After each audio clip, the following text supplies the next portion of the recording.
Welcome back to another web development podcast episode where we help aspiring developers get jobs and junior developers grow. In this one, we're going to be doing a coding bootcamp review. We're going to be reviewing Epicodus. And so I brought on 3 real graduates to share their real experiences.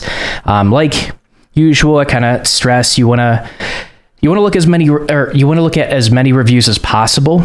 You're probably going to notice there are a lot of like 5-star reviews, super fans, or you might even get a few negative reviews that are just 1 star and they just hate the program. They're not willing to say anything good about it. So the goal of this episode is to bring on 3 people to kind of give a balanced review. We're going to talk about the pros and cons and kind of give you the real story to figure out if this program is right for you.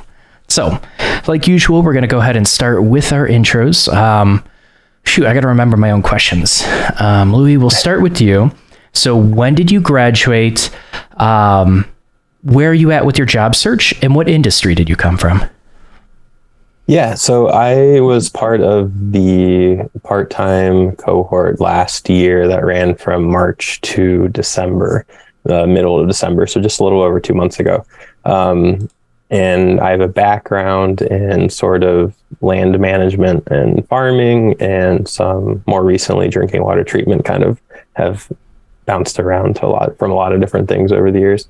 And where I am currently, I'm still employed doing drinking water treatment and job hunting and working 2 part-time contracts for 2 different companies at the same time. And that as I'm trying to find a full-time role. It's good starter.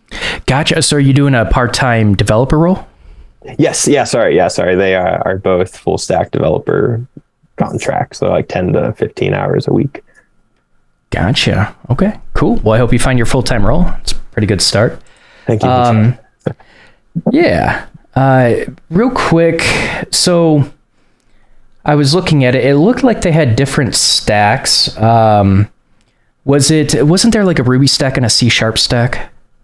There was. Yeah. They usually alternate the cohorts. One starts like after the other. The one I was a part of was C# and .NET and React, which is present for all of the stacks. Okay, so which stack did you... sorry, you probably just said the C# stack was yours? Yep. Okay. Yeah, C# and .NET, yeah. Perfect. All right, that's going to be the 4th question. Adrian, go for it. Hi, my name is Adrian. I was also in the cohort with Louis, and so it's great to see you again. So I did the part-time program March through December, C#, React, .NET, and I had a friend recommend Epicodus, so I reached out to them when it was time for let's start looking for jobs and internships, and they found me an internship which enabled me to leave the program, so I didn't complete the React portion, and I started my internship in October. So I'm currently in that full-time with a company here in Portland. And before this life, I was in restaurants. So I've done every role, mostly in San Francisco, but also here in Portland. Okay, cool. Thanks for sharing. Would you say what percentage of the program is everything but React? React is the very end, and I think that I ended up leaving 2 months early. So okay, I didn't do the last portion. Cool. Sounds good. How about you, Matt? All right. So I'm Matt. I also did last year, but I did the full-time program. So that ran, I think, from May through the end of September. And then we had an internship, and I finished the internship at the end of December. I did land a full-time job. Unfortunately, there was some layoffs a few weeks in that actually ended for me last week. And so I'm going to be looking for a new job here in a second, but they were going to move me states, and there was a whole bunch of fun stuff that happened. As far as like Epicodus goes, I said I did the full time, and that one was C#/React. I think they just retired the Ruby stack. Every couple of years, they update the curriculum based on what the trends are. At the moment, React is sort of the big thing. And then as they like go along, they'll build new stuff as far as the curriculum goes. Before this, I did healthcare. So I worked at a big hospital for the last like 6 years. And then I got COVID and then had sort of a life like I want to do something different. And I went into programming. Cool. All right. Well, thank you for sharing. Let's go ahead and dive into it. So right off the bat, I actually just want to touch on this. You, all three of you, actually, Matt, did you say you had an internship? Yeah, so I did have an internship with the full-time program. They do help you land an internship at the end.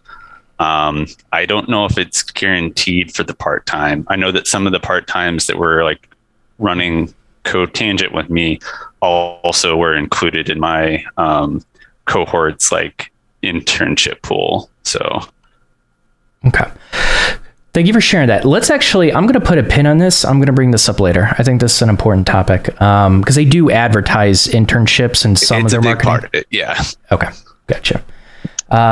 Okay, cool. Let's start with this. So like, I know you know what you know now, but when you were looking for coding boot camps and when you were trying to choose, what made you decide on this program? So I can start. Yeah, I'll give you guys a heads up. Anyone's welcome to talk. We're going to talk over each other for like the first 10 minutes, but yeah. Cool. So I can start. My programming experience started a long time ago. So I originally went to school for electrical engineering, did that for a couple of years. They taught us C and C++. This is back in like 2012-ish. I ended up switching and got a degree in healthcare management instead. Worked in healthcare industry for a long time. As I mentioned, got the COVID thing, was thinking about going back and finishing that original degree. And I was talking with a friend who's already in the programming industry looking for a senior position at the time. And she mentioned Epicodus. I hadn't really heard of what a coding boot camp was because those didn't exist back in 2012.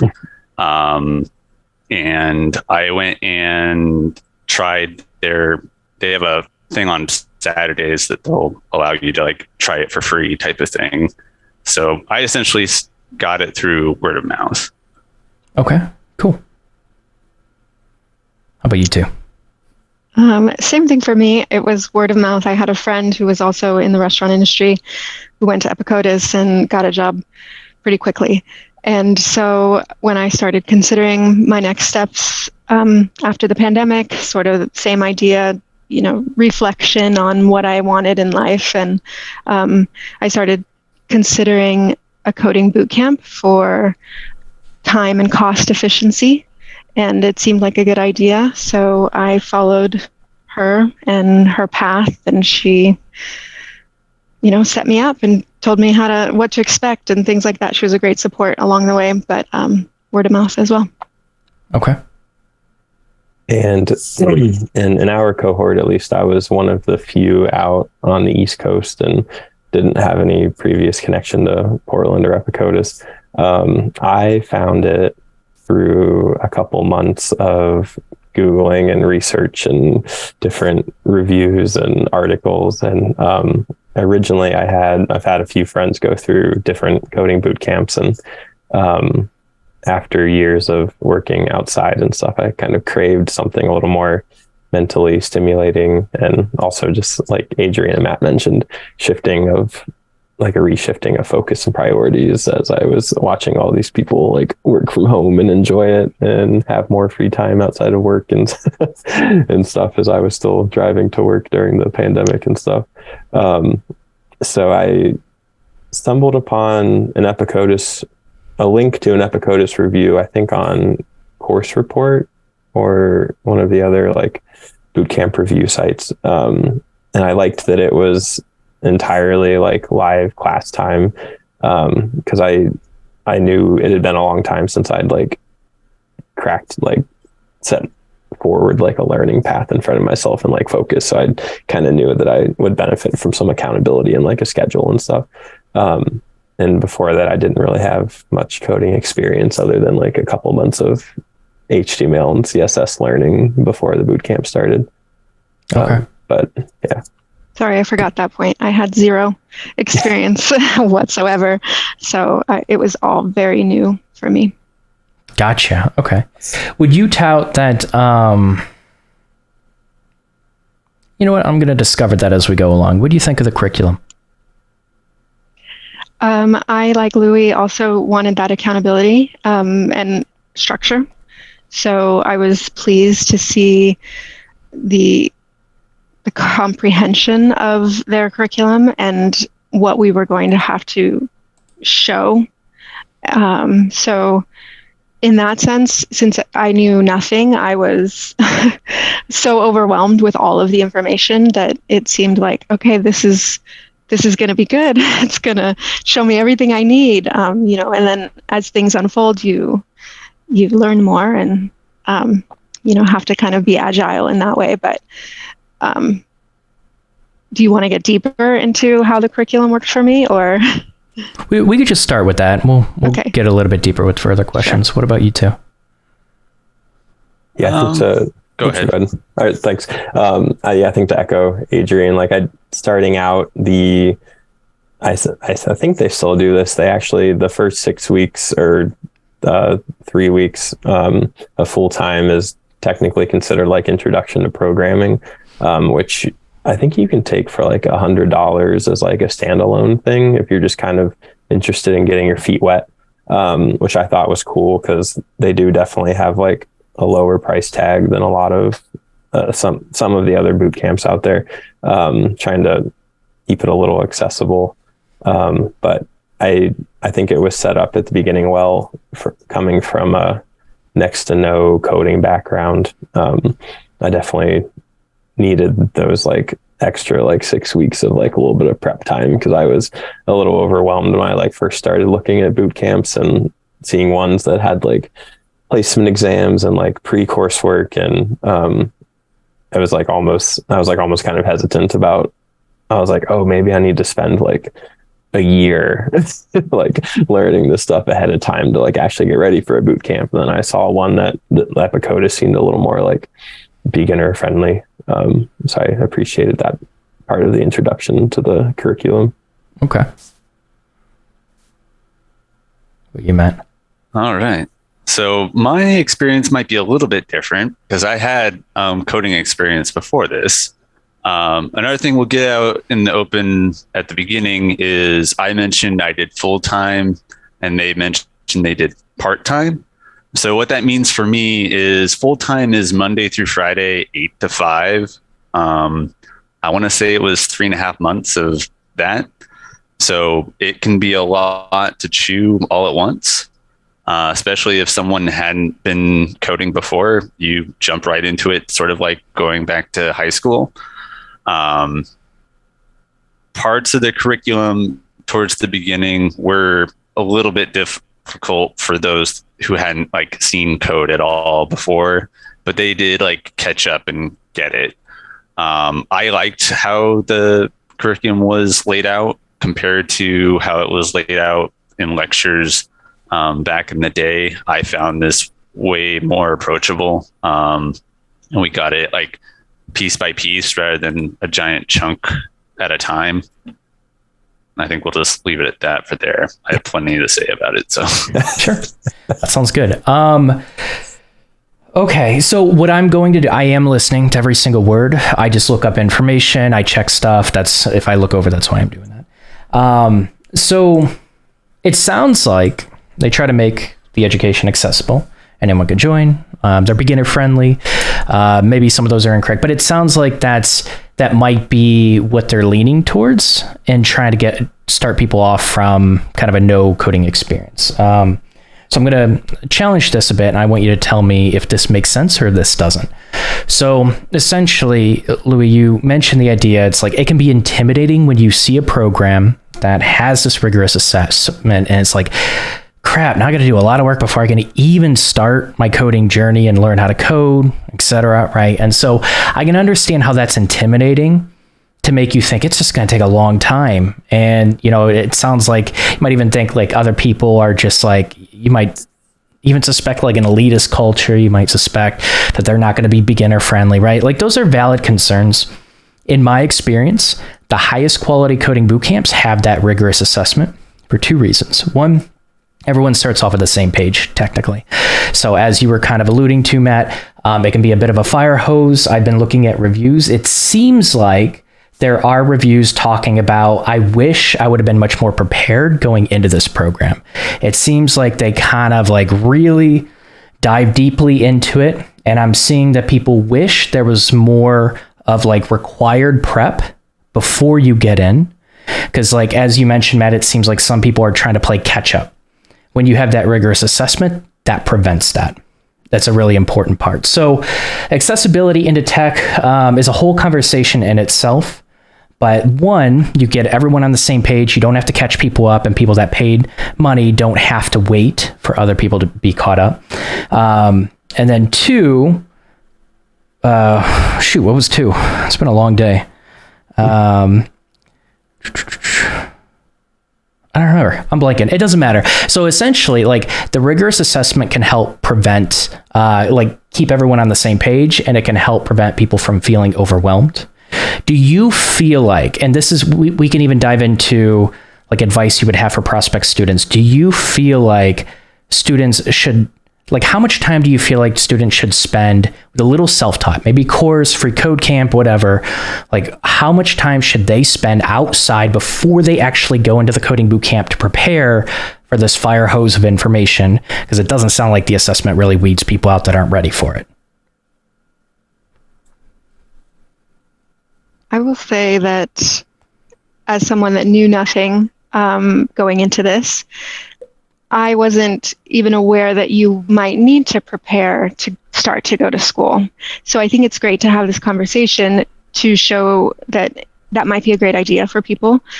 I do think that it's also nice to have a beginner-friendly course that is kind of more willing to just embrace the non-traditional backgrounds and people that maybe have no experience at all, without making them feel like, oh, I actually do need C#. I need to know how to do this before I can even join this school. So I think that's a fine line. And I'm certainly happy that there wasn't any, requirement test, because there's so much information. It's so overwhelming. It's, as a beginner, so hard to know where do I even begin. But with that being said, a couple weeks, a beginner intro to JavaScript, something like that, maybe a few tutorials, I think would be great for anyone that's trying to get started, just to get yourself familiar, because there's so much coming at you all at once. Okay. 2 weeks. Okay. I did it with nothing, so yeah. I think 2 weeks could help. Sounds good. What about you two? In my case, I think I started about 2 months before, just trying to, I think I started a little early because I was just trying to build the habit, because Matt mentioned the full-time schedule. The part-time schedule was going off of Portland or West Coast hours. It was 9 to 5 on Sunday, and then 6 to 9 p.m. Monday through Wednesday nights. Whereas for me, it was like 9 to midnight in those nights. But I was just trying to like create that habit. And to do that, I kind of set a schedule for like 2 nights a week for like the first month. And then I did like 3 nights a week for the following month. And then I just took like a week and a half off going into it, trying to give like my brain a break for a minute. And I think I only, in those like 2 months, I think I only spent like 2 weeks on JavaScript, because even just HTML and CSS was like brand new for me. So I remember spending like a week on like Flexbox and Grid, and just trying to like, I was trying to like memorize like all of the properties, and I was like had notes, and I was just like, okay, the line content or line items of this and line self, and then just trying to like commit it, thinking I needed to like commit it all to memory, which might have slowed me down a little bit, but then later it came back a lot faster when I was like, oh, I don't actually need to like Google that. But for me, the like couple months ahead was an okay schedule, or okay like prep for that. Okay. And then for me, and again, as we go along, we'll sort of unveil more of how this whole thing works. But the program itself is separated into a couple different parts. So as they like mentioned before, the first couple of weeks is sort of like an intro to programming. They mentioned you could take that part for $100 or so. So they'll do that, and then they'll do like an intermediate JavaScript thing for a couple of weeks. And you could think of like those two parts as the first part of front end.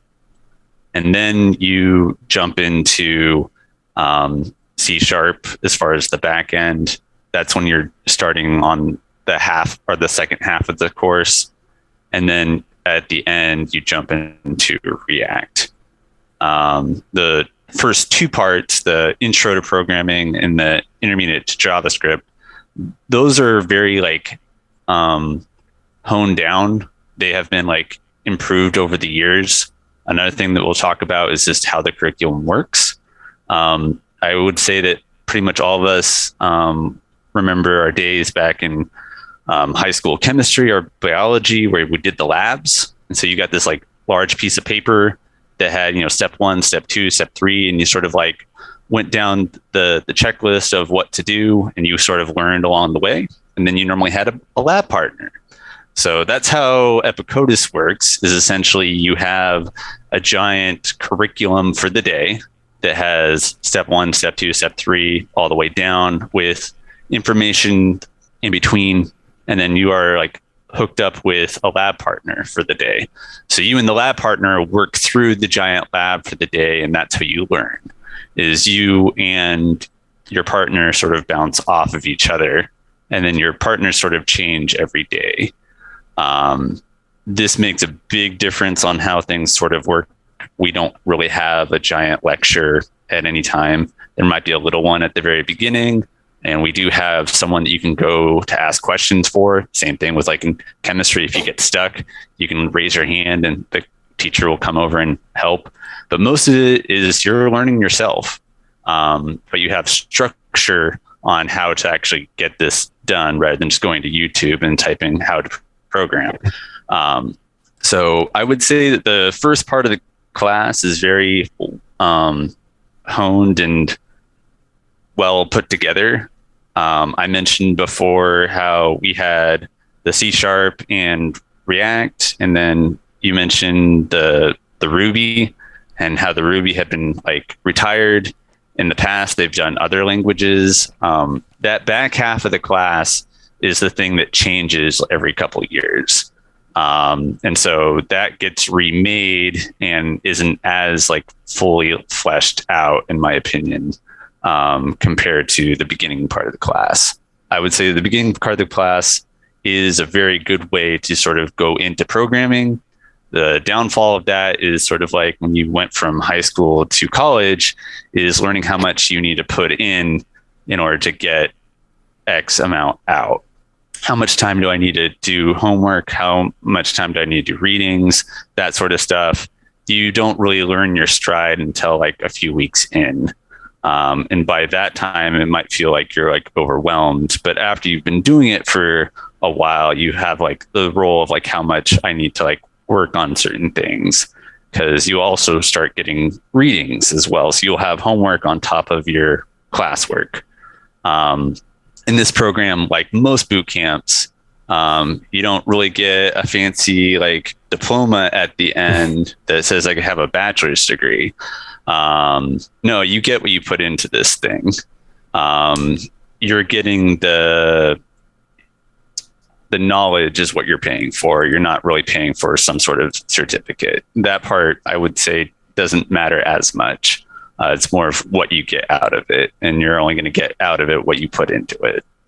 Gotcha. Okay. So, and we can expand on this a bit more. The original question essentially, it essentially focused on the assessment No, I think that with extra context was helpful, but the original question was essentially like this is it has, let's see, a more flexible, it's more beginner friendly. It lets more people in, right?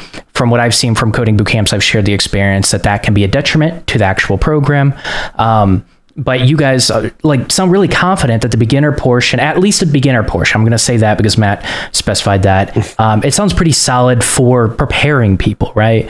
And so a lot of coding boot camps do struggle with setting up this beginner environment up.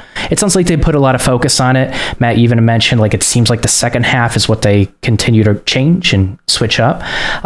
But they've pretty much solidified the first half, and you all feel like it sets people up pretty well. Yeah. It's just a lot of information, but it is very solid. Okay. All right, cool. So, that's interesting. I tend to see beginner-friendly programs struggle with this concept. Maybe they don't. I think the reviews are something people should consider and challenge admissions with it, but these are your experiences, so I appreciate you validating some of these reviews. So you had mentioned, Matt, that it's you're essentially teaching yourself with it, right? So you're not going to have instructors on top of you and TAs walking around, and it's not like some big lecture and then a bunch of events. It sounds like it's kind of I'm not sure why I'm saying all this. It sounds like it's either self-paced or it's self-learning. Is it self-paced or just learn on your own but stay on top of the rest of the group? Well, the thing is, you have that partner. So the partner is what keeps things. So you keep them in check, and they keep you in check. And you also have to get done with the stuff for that day by the end of the day, because you're going to start tomorrow where yesterday ended. Gotcha. Okay, so it's self-learning with pair programming, self-learning for you and your partner. Pair programming is the way it goes. Okay. All right, cool. The courses, it's all, you have a daily attendance, and if you're not marked as pair programming, even if you're in class, you're marked as absent. So they definitely put a big emphasis on that. Interesting. Mm-hmm. And you have to stay on top of the projects and the homework, and do certain code reviews at certain dates. Otherwise you are marked, with warnings and things like that to keep you accountable. Interesting. Okay, good to know. Do you feel like you've had any opportunities where you can just code on your own? Yeah. For us, it was on Fridays. Fridays was you were given, here is your assignment. Turn this in by the end of the weekend type of thing. You should be able to finish it by the end of Friday, but essentially it's all the stuff you learned for that week on the full program. It all comes together. So you build a program and then you turn that in. It either passes or it fails. If it fails, then you resubmit it. And then that's how you keep up with the course, but you work completely by yourself on Friday. Okay. Interesting. So you don't essentially have big lectures, but you do have an instructor that might give you a small lecture, or is it a video that you just watch? Usually every day would start with a short, usually you're in a dev team with 3 to 5 people. And then from that small group, you pick your pairs and then work and stuff. But after a 15 or 20 minute dev stand up, then you have an all hands for anywhere from 15 to 30 minutes, depending on the topic or what needs to be discussed, or if how many people have questions. And then that would usually be the time for a short demo, or you could, usually it was feedback based, what they would cover. If a lot of people had the same question, then they would take the time to talk about that, or they might walk through a couple parts that are important for that week's code review at the end of the week. And then after that, then you would break off and pair program. And usually when we did it, all of the curriculum was written. When we heard that they were starting to work on some video based lessons last year. Yeah. I don't know what the status was on those, but I remember them posting hey, what font looks good in this VS Code window. But yeah, then so you and the partner kind of work through those things, and usually it's you kind of work read through the lessons, learning about like a certain topic as they're then you like code along to the sample project, and then at the end, like once you finish that reading, there would be like, here are 3 prompts, and like do this like small project with your partner today. Kind of like reinforcing that point that was established in the lessons. Okay. If you guys got stuck, just flat out stuck, do you essentially wait for the new day and the beginning of the new day to be able to ask questions? Do you, like, if you just got stuck and you and your partner got stuck, are you just treading water for hours, or can you reach out to an instructor directly or someone directly to just help you out and get you unstuck? So both. They want you to struggle and sort of learn on your own. That is part of programming. A lot of it is problem solving. First thing you do is work together with your pair, and then mentioned before that you're part of like a mini team for the day or the week. You would then reach out to them. Those are normally the people that you would pick your partner from in the morning. So you jump into like a different team, or you like walk over to them. At the moment, they're still doing all online, but they do in person as well, where you're both sitting in front of one computer, one person drives, and then the other person watches and follows along. But we did it essentially over Discord instead. But cool, if you're stuck, no one else can figure it out, then you sort of reach out to the instructor, and they sort of like go down the checklist of people that are asking questions. And if it's a really big thing where the whole class is having an issue, he'll normally like do a giant thing. Hey, this is something you guys should look into or watch out for. Or they'll bring it up the next morning. Hey, this is something people like struggled on yesterday, so let's go over it again. Okay. I found that we were able to reach out to our instructors through the Discord channel, just to pop in and check in periodically, or, to ask questions. They were always available during our class hours if we needed it. Gotcha. Okay, so it sounds like if you get stuck, you have someone to reach out to. That's good. You had mentioned, Louis, a potential like demo for the day, etc. I remember, Adrian, you had mentioned you wish there was more demo instruction. Do you feel like, can you elaborate on that? Sure. As I said, I didn't have experience in this beforehand, and so I thought that it would be a more traditional way of lecture and classroom learning. I had no idea what to expect. So I had just anticipated that there would be, all right, class, here's what we're going to learn today, and kind of a walkthrough of information. And that's not how it turned out to be. But I think that was just the expectation that I had in my mind of what it meant to go back to school. And so it would have been nice to have someone hold my hand the whole way. But like Matt said, part of this world is struggling, solving problems and figuring it out yourself. And so in a way, I think that was a necessary process for me. Gotcha. Yeah, and so we want to be careful that we don't make blanketed statements, like programmers need to figure things out on their own, like that's part of their job. Like, sure, that's true, but also there's a balance between, okay, if I get stuck, I do need that help, right? I'm not saying you made that blanketed statement. I'm just saying like there's a balance to strike. Everyone's going to have kind of different needs with that balance for sure. It really sounds like this curriculum really favors, quite frankly, slightly resourceful people that have that initiative and that drive to essentially like actually read the curriculum, try to understand it themselves, etc. The pair programming can help supplement that, but it's very different than probably a more expensive coding bootcamp where it's going to have that traditional lecture, etc., where they still are going to let you try to figure things out on your own. But this is just much more towards side of like, kind of like do it as much as you can on your own.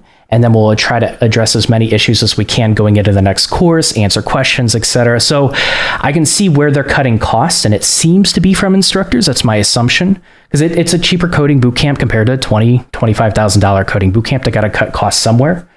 But it also, like, I mean, quite frankly, 2023, cutting cost is probably something that's going to be a priority on people's minds. And so I would even argue, I'm not sure how good that intro course that they offer is for $100. I would really take that seriously and probably even supplement before that. I honestly would. I would reach out to admissions and say, hey, I'm going to take your intro course, but I really want to get this down.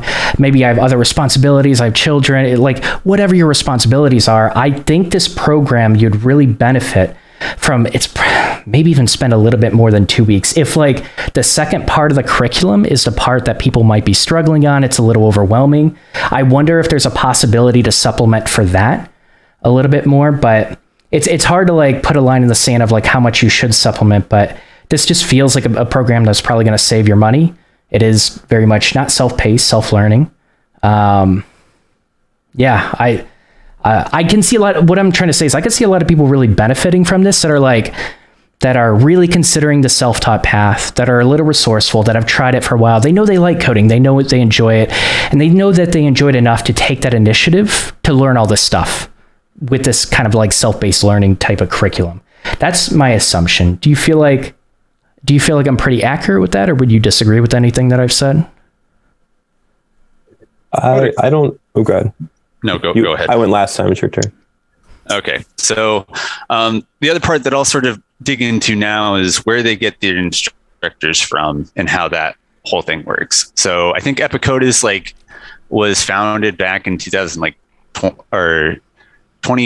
What's the relevance of this to my question? So the reason this is relevant is the people that are doing the instructors, they're not the people that are writing the curriculum. Mm-hmm. So originally, the person that was teaching the class was the person that wrote the curriculum as it went along. Now, most of the time, the people that are teaching the class are people that graduated from Epicodus. And so you have someone that you can go to, but they're more of a TA rather than a full-on instructor. Where other courses, you'll have the instructor where they'll teach everything. This one, they're more supplementing. They're someone you can go to. And if the instructor has issues, they have people they can go to. Those are the people that actually write the curriculum and that sort of stuff. Okay. Gotcha. Oh man, it's been a long day. What was my original question? I literally forgot it. Question. That is a good question. You were saying that you thought the boot camp is a good fit, or could be a good fit for Gotcha. Folks who are kind of on a self-taught path and are used to kind of being resourceful, which I definitely don't disagree with. I feel like I really started learning best when I kind of started finding other resources at the same time to kind of supplement and fill in some gaps. And I started learning a little more. So I was like, oh, I just need to focus a little more on this. And I recently, somebody messaged me on LinkedIn about my opinion on Epicodus because he was considering it. And before I answered, I went to his LinkedIn and GitHub and saw that he was already working on some full stack React and Node and a MongoDB app. And I told him, I was like, what are you hoping to get out of this? And he specifically mentioned the internship. But I told him, in my opinion, I was like, you're already ahead of 2/3 of the curriculum.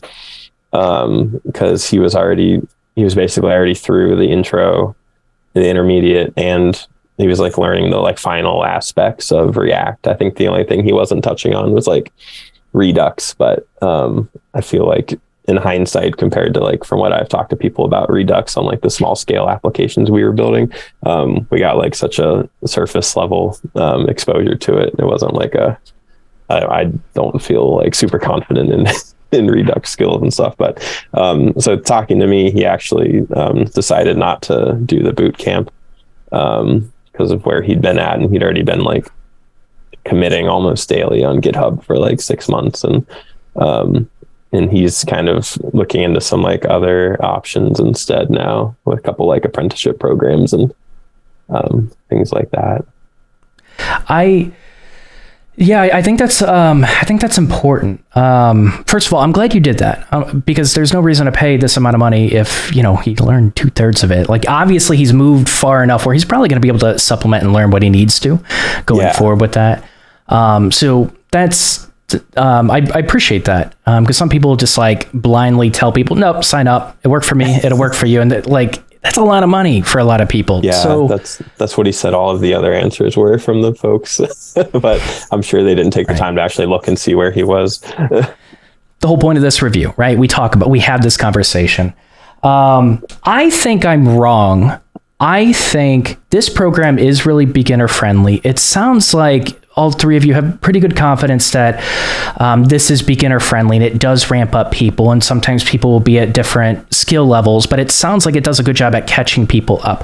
I don't often hear that with coding boot camps or programs that don't have a rigorous assessment. So kudos to Epicodus for this. That's actually a really good thing.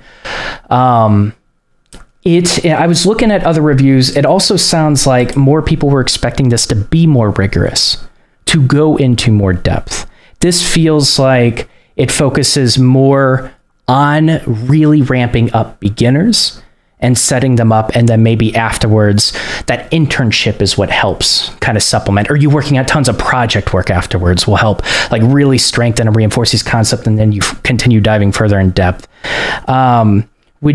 I guess I'm going to make the assumption, and we have a little bit more time, so we'll definitely dig into this more, but I'm making the assumption that this is very beginner friendly, kind of creates an outline for you, invests a lot of time in like getting you a solid foundation. And then when you come out of it, it's probably going to be well worth your time to dive deeper, dive heavily into project work, or take advantage of the internship if that's an opportunity for you. Does that sound pretty accurate? Yes. Yeah. Absolutely. Yeah. Okay. I think one of the things that was a takeaway for me in Epicodus and their curriculum was that they would say, we're teaching you how to learn. And it did feel like setting me up with an outline and a solid overview of what you were going to be able to do from here. It was kind of the launching point. And so here are a bunch of different areas and facets, and you choose, your own adventure. Okay, interesting. Matt, I'm glad you shared that. I asked because I thought it was like more, you were kind of like leading into more of what I want to talk about now in terms of like the quality of instruction. That's interesting that they bring on people that graduate, and that they bring on people that graduate, and essentially TAs are the ones that help you out. And if they need help, they seek out the curriculum developers. That's interesting. I think that's doable. And I think like you should never expect that. Like, first of all, like if it's a $20,000 coding boot camp, there's no way in hell you should ever accept a coding boot camp if the instructors have like no professional experience. Like, they just graduate the program. There's just specific context that's super helpful with like in-depth questions. Sometimes they're going to get people that like really have in-depth questions about conventions and like just different how to build. Like I personally, okay. I'm in a ranting mood today, so I gotta cut myself off when I need to. But I think that's an interesting concept. It sounds like they focus on a solid foundation. You can get help when you need to with the instructors,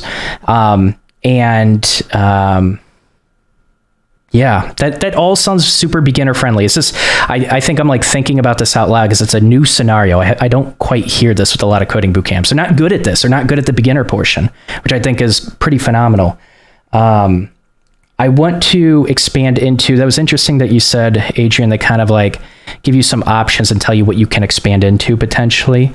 So we're past the beginner portion right now. Second half, we're going into the C# portion. What's that like? How is that different than the first portion?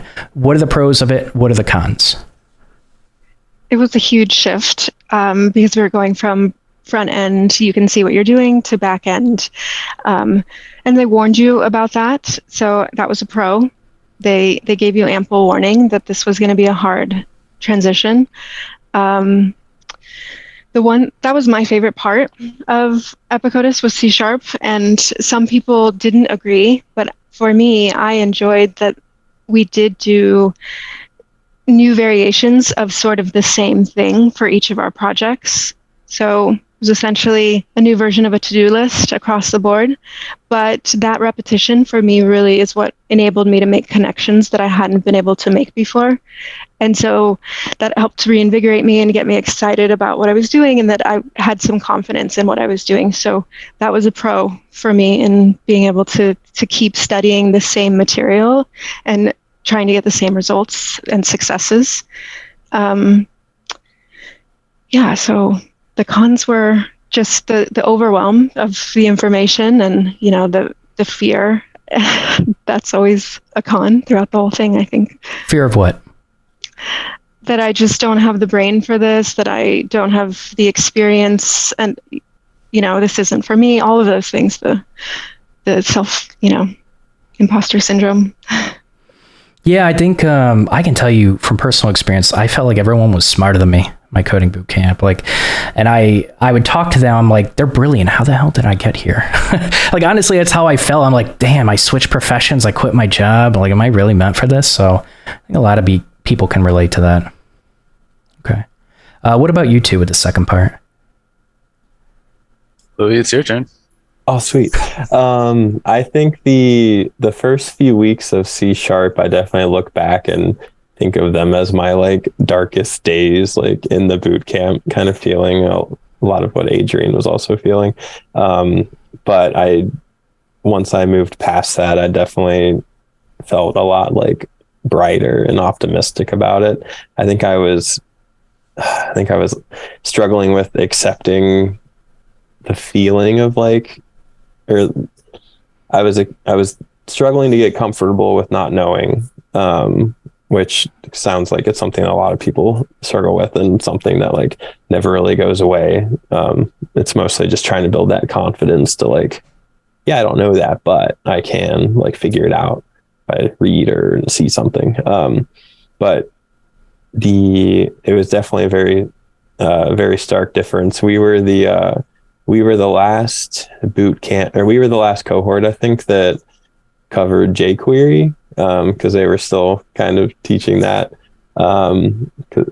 So we went from jQuery to doing a C# console app, and then a week later learning entity framework and MySQL database, and it was what are we doing?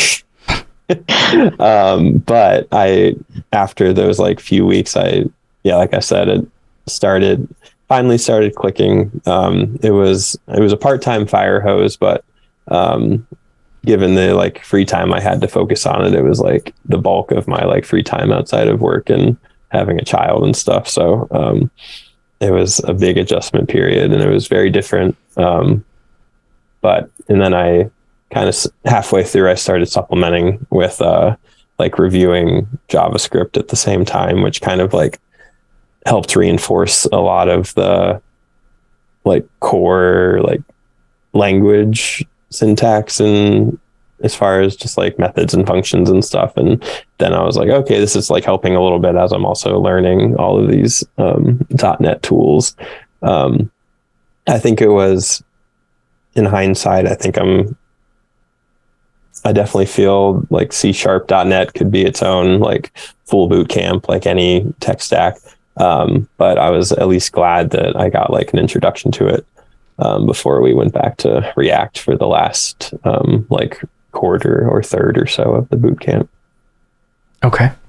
I want to hear what you have to say about this. Not this question, the previous one, the second half. But before I do, Louis and Adrian, it sounds like it was obviously it was a part-time program, but how many hours do you feel people really need to invest?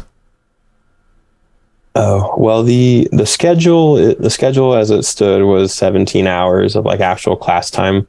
And then every other week was instead of a full day on Friday, Matt had in the full-time program, the code review is at the end of the second week of the section. So you were expected to spend 4 hours on that before turning it in Sunday morning. Sometimes you would have time to add things to fill that 4 hours. Sometimes you would spend I think one of the first C# projects, everyone was I spent 2 days on this this project. I felt myself usually spending anywhere from 20 to 25 hours a week on average. Okay, that's the number that matters, not what they tell you for the minimum, because you want to get the most out of it, right? Yeah. Okay. What about you, Adrian? I put in at least 10 additional hours a week, probably more, because it did feel so brand new. Everything was so foreign. So I felt like I was trying to just grasp it however I could. And I had just finished up a degree. And so I was kind of in that mode already of just, you don't really have a life outside of studying. So that was kind of my path. It's about, is that 27, 29 hours a week? Yeah, maybe more. Maybe more. Okay, I'm going back to what I originally said for the part-time program. I think you need to supplement a little bit more. I think that'll be helpful. It'll reduce those hours. Now, here's my argument for people that want to challenge admissions. Like, talk to admissions, say you want to prepare more than essentially what they're preparing you for, right? I have a life. I have a full-time job. Like, imagine spending 30 hours a week with a full-time job. That's crazy. And there are going to be people I know, because I met thousands of students. There are going to be people that see like, oh, part-time, I can make this work. I can do full-time. I can keep paying the bills. Only 17 hours a week. Oh yeah, no problem, right? And like, I don't want them to jump into it and get overwhelmed and quit and have to deal with all those issues. So I would argue maybe for the part-time, challenging admissions to tell you what you can supplement, even if it's after the intro class. I think it might be able to save you a little bit of time going forward. Now, I would really have to dig into the curriculum and the flow of the curriculum to figure out exactly what you need to supplement, but I would argue their curriculum developers can definitely give you an answer. So that's my message to you. If you really want to figure this out, you want to make it work with a full-time job, relationships, children, other responsibilities in life, challenge admissions, you're paying money, I highly suggest you do so. That's a big push for that, but okay, that's interesting. Matt, yeah, so we'll go back to what we were talking about in terms of like the second part of the curriculum. Sounds like it's vastly different than the first. What were your opinions about that? What were the pros and cons about it? Okay, cool. So I'll answer both those questions. We'll start with the later one for how the full-time one works. So I mentioned it was Monday through Friday. So Monday through Thursday, that's 32 hours of class time. Friday, they leave it up to you. They expect you to put in 8 hours into what is a weekly project. So you have a project every single week. At the end of the bigger chunks of the course, you are on a giant team of like 5 or 6, and then you work on a giant project together from everything you learned from that full part. They also have you do homework on top of that, mainly just readings. So it's stuff to read the night before, so you're prepared for the next day. So I would normally end at 5 and then go do some other stuff first. Come back and I do my reading maybe around like 10 o'clock or something like that. I would spend at least like an extra hour or so a night, and then I would spend more time on the weekend. Sometimes on the weekend, I wouldn't get my project working on Friday. I would leave it alone for a little bit and then come back and finish it up on either Saturday or Sunday. I chose the full-time thing because I knew I wasn't going to fully commit to it unless I fully committed to it. I thought about doing the part-time, but I knew that I would like work overtime at work and then just not really fully commit to the other one. So that's that question. The original question is, what did I think of the curriculum for the second half? So we'll break the second half up into, again, 2 parts. The first part of the second half was the C#. That's when you're learning backend. When you jump into React, that's more of like pulling everything together as a full stack. The C#, as Adriana said, that was my favorite part. I wish there was a little bit more time that was spent on C# / the back end before we jumped back into React with front end and back end and then pulling everything together. The other part of the last half of the class is they give you a senior project type of thing where you work on your own giant project for the last like 4 or 5 weeks. So instead of on Friday having a Friday project, you work on your final project instead. So things aren't really being challenged anymore where you have to like turn in something every Friday that shows that you actually learned stuff this week. Instead, you're working on your final project. I found for me, what made me learn the most was actually building those projects and having to turn something in that hopefully was working.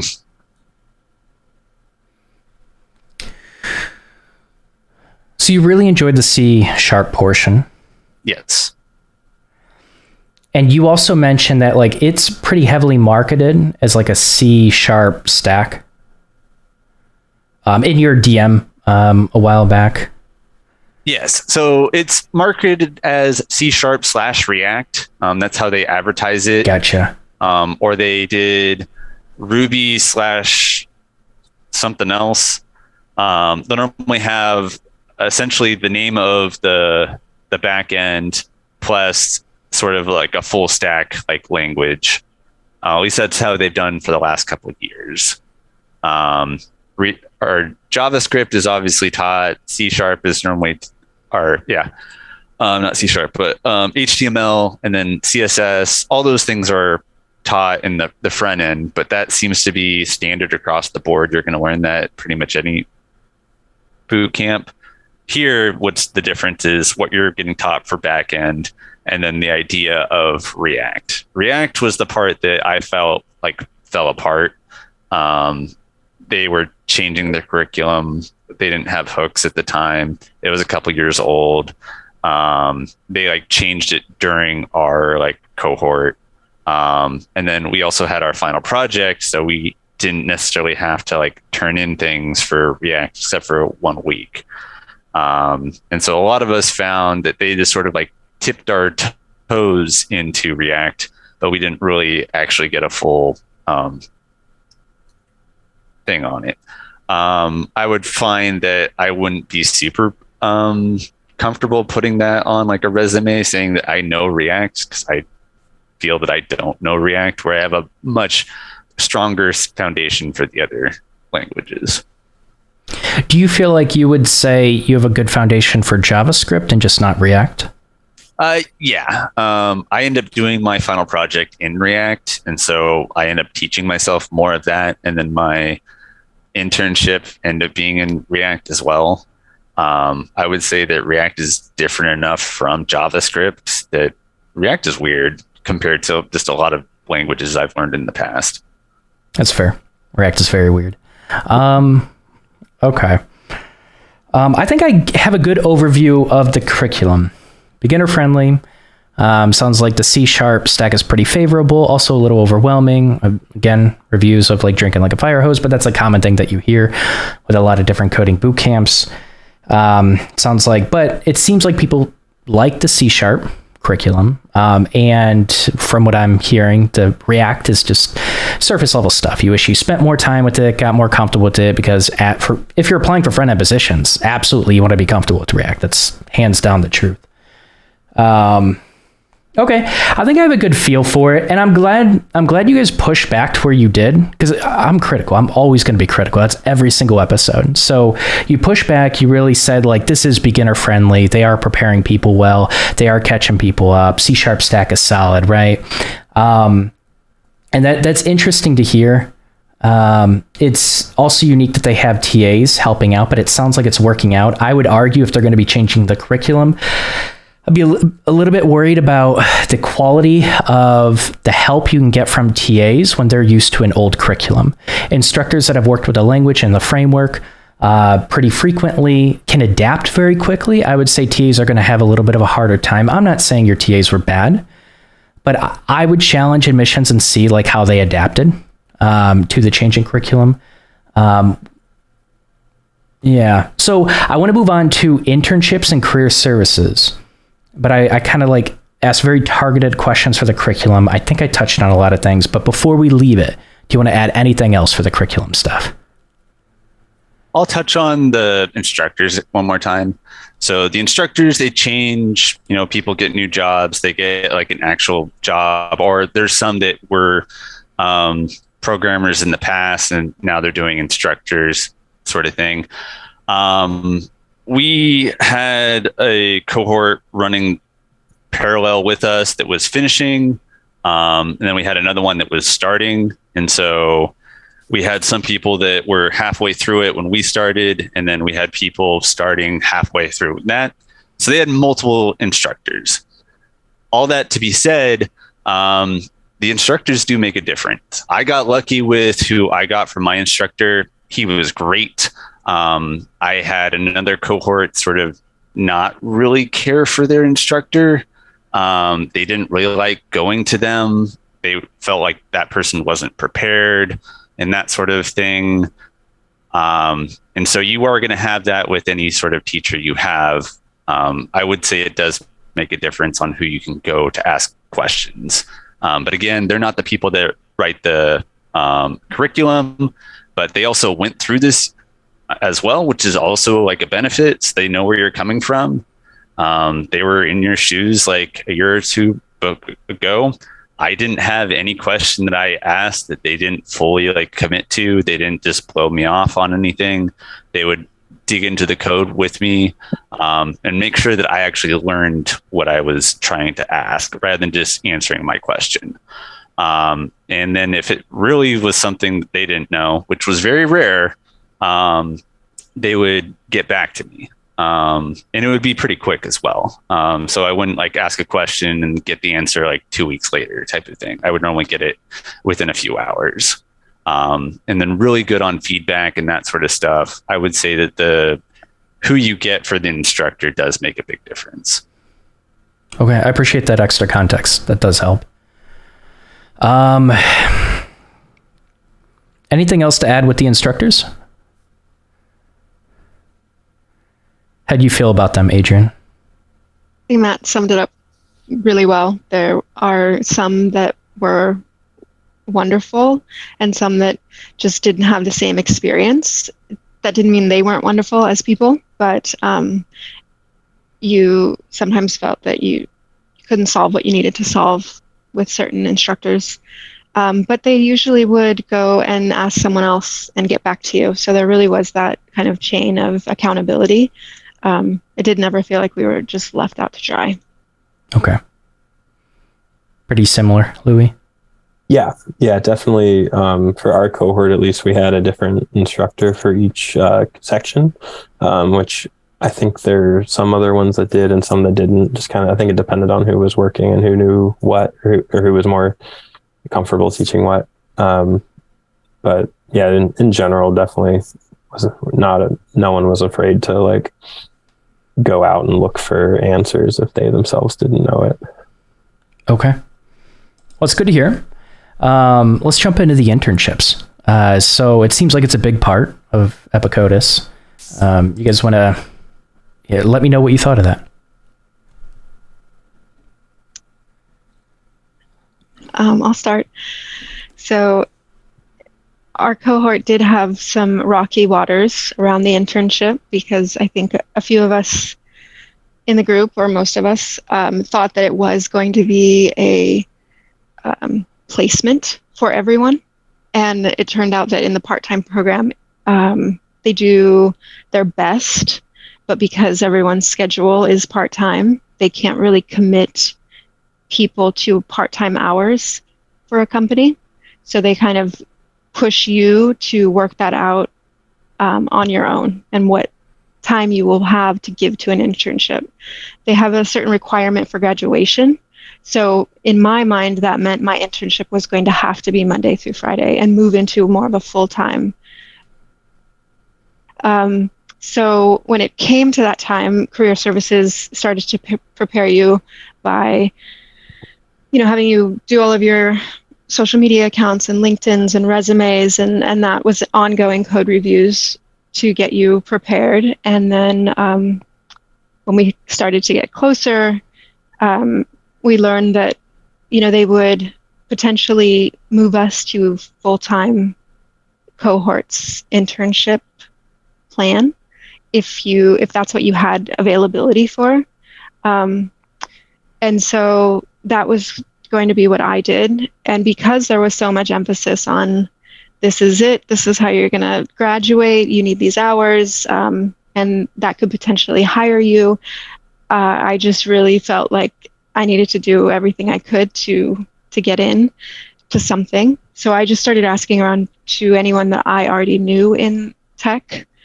And that's how I ended up getting a paid internship before the end of the curriculum. And I wasn't going to say, no, let me wait and finish this curriculum. The company told me they don't use React, and it meant that I could now be learning and getting paid. So for me, it was just like, sounds great. I'll do that. And that's why I just joined at the first opportunity that I had. Good for you, Adrian. Seriously. Thanks. Yeah, I really respect the initiative. Like I said, I've talked to a lot of people. There are a lot of people not willing to take that initiative. Draw my pen. That's a good example that you're setting, though. Okay, what about you two? What do you think of it? So I might be able to give a different spin because I did the full-time. The full-time, it is guaranteed. So towards the ender part of the curriculum, so I think there's like 20 weeks total or something like that. So around like week 15, you're saying, hey, here's going to be the companies that are going to volunteer to take on interns. So you start getting this list of companies. As we get closer to like week 18, they finally have a cutoff where that's, hey, we can't accept any more people. Here's the list. Once we have the list, us as students then rank the people or the companies. They have a little spiel, sort of like a job, like a description. And so you'll rank it 1 through the end of the list. And then supposedly you're going to get an intern or interview with at least 2 of your top 3, and then maybe 1 other one. So you get 3 interviews total. Unfortunately, that didn't work for me. I didn't actually get, I think, any of my top 3 for the interview. I think in our cohort, with part of the part-time coming into our cohort's internship pool as well, there was like 33 of us that they needed to place. And so after we got our internship interviews solidified, you would then actually do a regular interview with them. They'd be a lot more laid back because, you know, you're going to get a internship at the end. If they do offer paid ones, those ones are let know to you around like week 12, and they don't have to like take anyone on if they don't want to because they're putting in actual money. Pretty much all of the internships were not paid, but there was one that they like had for our cohort, and they could interview who they wanted to interview. Cool. Did the internship interviews. Now you rank them again. You have your 3, so you rank them 1 through 3. And then they also rank everyone that they interviewed. So they might have interviewed 7 people, but they're only taking on 2 interns. So they'd rank them. And basically all this goes into a giant Excel spreadsheet. The person is in charge of career services and tries to place everyone to where everyone somewhat gets where they want to go. It's not the best system. A lot of it's kind of just to luck. We've heard from previous cohorts and other stuff that they do favor not the students, but the companies. So how the companies rank the people, they take that more into consideration rather than the students. I also had one of the employers tell me that because they've been working with Epicodus for a couple of years. And then basically as soon as you're done with the curriculum part, then you start the internship. The internship for us was, I think, 12 weeks, and it was just like a full-time job. There was 3 of us that got placed in this particular company. and everyone's internship like experience was a little bit different. Some of them, they went straight into the code and like it was a regular job. Other ones, they got to place on like just a giant project in the background that didn't really go anywhere, but just allowed them to learn how to code and had people to like work with. And then for like mine, it was helping them sort of like build part of their website. But as Adriana said, there was but there was standards that they had to meet. So they had to be available X amount of hours during the week. You had to be actually getting something out of it as a student. And so there's like a giant list of stuff that the place would have to like meet in order to do that. But for the most part, you didn't actually know what that list was as far as availability till like 2 weeks before the end of the class. Okay. Matt, did you prepare for this podcast episode? No, I just rant quite a bit. Okay. I have to like get myself to stop. No, you're fine. I'm just saying, like, you have a lot of information. Pretty much all of it is well articulated. It kind of looks like you're reading a little bit, which is impressive if you took notes. I'm just saying, like, no one prepares for my podcast. I don't tell them to. So if you just like ranting, I appreciate all this extra context. So I've been listening to your podcast actually since last summer. When cool. I started looking into, what am I going to do after Epicodus? How am I going to get that first job?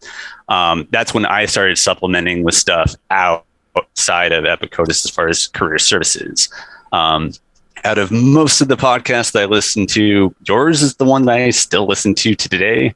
When I was driving home, like that, like Sunday when you like messaged me, I would listen to your podcast that morning, and it was like, that was weird. Yeah. But yeah, no, I have a lot to say about this because I do care a lot about it, especially how I was like treated back in college. All this stuff wasn't given to us. So learning C and C++, the person that like taught us at the state school and how we were like sort of given stuff and not given stuff, we weren't given the whole picture, how it like worked together, how to actually get a job. I've like gone through the hoops with a lot of different things, and I do have a lot to say about this. I see that. Well, cool. Very cool. I'm glad you shared that. Louis, what do you think about the internships? Anything you'd add? Yeah. So I have the perspective of going through the part-time program and not being able to participate in the full-time internship. When there was a little bit of hubbub over the summer about the folks not thinking the internship was what they had thought it advertised as, I felt like I had missed something. I don't know if I just didn't read the material beforehand as closely, but I had gone into it kind of assuming that like it was kind of on us, like if we couldn't make it work. So I kind of took that to heart early on, and after getting the like introduction to career services, which was like basics on like setting up a LinkedIn and a couple of mock interviews and like a resume and like cover letter edit, I kind of started working on my own because I felt I needed to, because since the majority of the stuff following seemed like it was like preparing for like internships and stuff, and I knew, but like when I started it back in March, that I probably wasn't going to do it, just because I can't leave my job until it's like I have a full-time paid thing with benefits. So I started applying early to jobs before we even got to React, with a very sparse resume and not a lot of understanding of what I was like getting myself into. But over the course of like a couple months, kind of using both like LinkedIn and articles and just blogs and things online, just kind of reading what other people are doing in the job search, kind of sort of like molded my resume and helped me find some like outside sources and stuff. The hours part to like graduate, like I think they're I think the minimum for the internship is like 150 hours or something. So if you don't do the internship, the onus is kind of put on you to find 150 hours of like outside sources. It could be volunteering, it could be part-time work, it could be like tech adjacent roles. I was fortunate that I'm now on my second like part-time contract since the boot camp ended. And I was fortunate that I had a friend who needed help with the contract he was doing. And then the second one arose because of a job I interviewed and applied for, and was going to be a full-time offer, but it was a small company in uncertain economic times. So they were like, well, we'll get back to you about the full-time thing, but you can start, so you can start like 10 hours for now. And then actually through LinkedIn, I found an apprenticeship program called the Collab Lab that takes like cohorts every couple of months, and you work on a group application with like 2 or 3 other entry-level developers, and you have 2 mentors.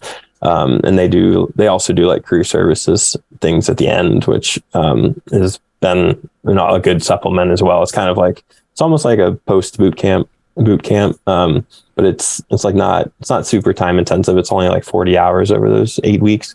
And even with all of that together, like I still don't think I'm quite at 150 hours. So, but I know that nobody's going to like ask to see my Epicodus diploma or certificate. So I'm just kind of trying to work on like things like that I can put on my like resume and putting like a priority on that. And then like when I hit that, I think I'm getting close, but when I hit the 150, it'll just be like, okay, cool. They do, I think they offer career services upwards for like a year after you graduate. If you do need it. Yeah, that's right. Yes. Okay. They have like, even if you've like completed your internship and like haven't been fortunate enough to find a job yet, they do have like a computer science curriculum that is like an optional add-on that you can do, getting a little more into the actual like programming skills rather than like development skills. So there is support like after Epicodus as well to make note of and stuff. It's just since I'm like in a 3 time zones away and only have like a few hours at night that I can work, I kind of knew that I needed to like kind of like Adrian, like take the initiative to sort of like find my own like post boot camp regimen sort of thing. Yeah. I'm just going to say it. Fuck their 150 hour requirement. Who cares? Yeah. I mean, like, honestly, that's what I was feeling too. Yeah. So I'm glad you take the initiative. That I did a Hack Reactor review a long time ago, and I used someone basically sent me a screenshot of them ripping up the Hack Reactor certificate, and it's still the thumbnail to this day. It's irrelevant. So I think that's an important mindset to instill. I think so. The internship thing is really interesting. It's powerful. It can make you marketable. It can give you, like, it can help reinforce those skills. You know, Matt, like you said, if you get that internship that actually does that. I think one thing I'm concerned with is I bet you, maybe your friend Louis or anyone else in your cohort, if they were a little confused and had that expectation with the internship, I'm reading their website right now. Every Epicodus track starts with introduction to programming, etc. During classroom learning, you also learn job application skills, etc. And then you'll complete additional job and internship prep and finish your studies with an internship. That right there kind of declares that you're going to get an internship. So part-time, there's a chance that you don't get an internship. That's misleading. Yeah. And so I hope what they can do is they can be very clear about that before you sign on the dotted line. So my question to you, because it sounds like full-time, you're guaranteed it. Part-time, are they transparent about that before you sign on the dotted line? You pay them and say a select number of people get that internship. I didn't ask when I was signing up, just because I didn't think that to me, I didn't think a part-time internship from a different time zone would be very plausible. So I didn't think about it too critically or put too much weight on it.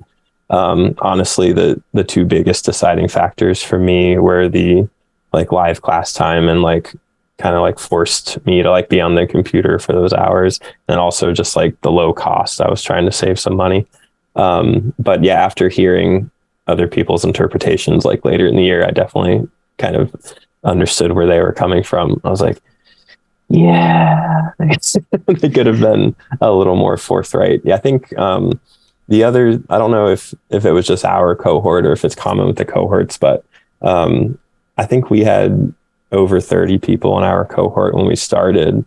And by the time we finished, I think we had a dozen, just because some people were only interested in the introduction part.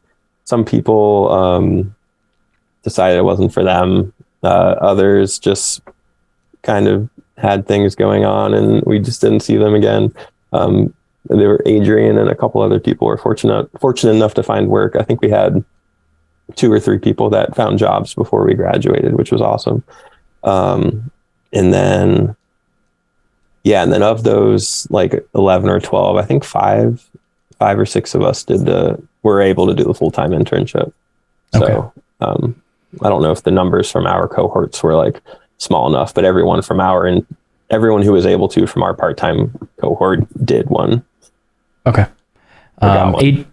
Adrian, were they upfront with you about it? Sort of similar to Louis. I didn't really think that it was something I needed to clarify. I kind of had made my decision that this was the path I was going to go on and I was going to do it. I think that our cohort, it maybe helped them see a different perspective in the way that they need to present the information to part-time students, because we did have a few all-staff meetings about the way that people were feeling and what they were going to do to rectify that. So hopefully, and I do trust that they are trying to do the right thing. So I think our cohort maybe just made them aware in a way that they hadn't been before. So I believe that they changed some of the writing on the website and how they present things. I'm still looking at it. It's misleading. Okay. It might have been even more misleading a year ago. Yeah. I agree with Don. So I remember looking into it and then finding it that it does say in there, but it's not all on the same page. So it mentions the internships at different parts of their website, but not in every single part of the website where it mentions the internship. It says this is only for full-time only. You're not like guaranteed it. It's sort of like in the fine print type of thing. I was able to know that as a full-time student, but I could definitely see how that was something that could fall underneath the wayside. Yeah, I would agree. Yeah. Okay. Well, I mean, that's essentially like they can put it. So I'm looking on their what to expect page specifically. I can go through other pages, but like just a little disclaimer, a little number next to it. You click on it, it goes down to the footer of the website and it gives that disclaimer. I think that's all that's needed, quite frankly. You're probably going to sign a contract. It's probably going to list it in the contract, your payment contract or whatever you sign. I think they could be more upfront about it because I can see this internship being a big selling point. People want this. And we could have a conversation. Okay. Yeah, I was going to say a lot of my cohort, when we talked about it amongst ourselves, a lot of us chose Epicodus because of the internship. And that was one of the things that like sold it to me was the internship. Yeah, I think that's a fair conversation to have. Challenge admissions with it. I think they could do better with that specific portion, but holy crap, I just realized we have like 2 minutes. So we've just been talking. I appreciate everyone going into detail about this. So let's go ahead and wrap it up. I don't want to go over, we'll probably go over a few minutes. Sorry about that. But okay, so let's go ahead and end it here. If you guys want to add, because I'm cutting it off short, kind of, if you want to add anything, you could even leave a comment on the video. You could supplement with anything you want. But before we leave, if you wanted to share anything, social media, websites, any apps that you built, anything like that, we'll start with Louis. What would you like to share with everyone?